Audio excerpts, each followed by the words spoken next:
À l'initiative du Consortium pour la recherche économique et sociale, le CRES, des acteurs du monde de la recherche et de la société civile ont procédé à la validation technique d'un document stratégique pour un changement de la fiscalité du tabac en Afrique de l'Ouest. Cet argumentaire qui sera présenté aux commissions de la CEDEAO et de l'UEMOA devra permettre, à terme, d'améliorer le cadre législatif sur les produits de tabac. Le document constitue un instrument efficace de plaidoirie accrue sur l'approche de la taxation auprès de ces instances régionales. Selon tous les documents internationaux, la taxation est le moyen le plus efficace afin de lutter contre le tabagisme et ses effets négatifs. D'importantes propositions ont été avancées à cet effet. Elles ont permis à l'UEMOA de faire l'état des lieux de cette réglementation. Selon les acteurs, elle constitue le seul instrument pour convaincre les États à définir les politiques de taxation en vue d'adopter de nouvelles directives sur la fiscalité du tabac. Il est temps quand même de s'appesantir sur cette réglementation pour savoir si elle a été bien appliquée dans le cadre qui a présidé à son adoption.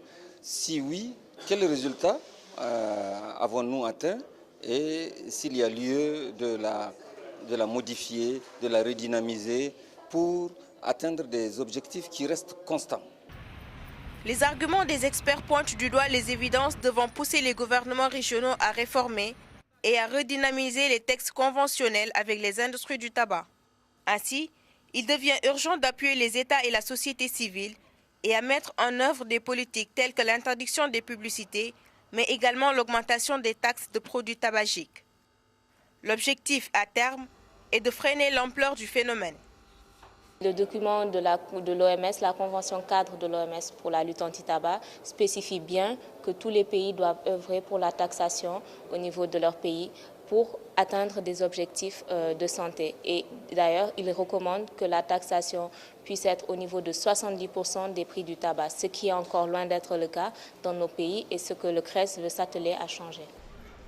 Au-delà, une taxation accrue permettra de préserver la santé des populations sur les nombreuses conséquences néfastes des produits du tabac. Ces derniers constituent un véritable problème de santé publique. Le tabac est source de plusieurs infections cardiovasculaires, respiratoires et cancéreuses. Les produits des tabacs et cigarettes constituent une préoccupation de santé publique pour tous les États membres. C'est pour ça que dans le cadre de l'harmonisation des fiscalités, et notamment dans la taxation dans l'adoption des produits des droits d'assises applicables sur certains produits, les tabacs et cigarettes ainsi que les alcools constituent une des catégories les plus imposées. Cette rencontre a réuni plusieurs activistes de la lutte anti-tabac, des responsables du ministère de la Santé, de l'économie et des finances, de la commission de l'OMS, de la CEDEAO et de l'UEMOA. Dans le cadre de la première phase du projet régional de recherche sur la taxation des produits du tabac en Afrique de l'Ouest, le CRES a réalisé toutes les activités planifiées.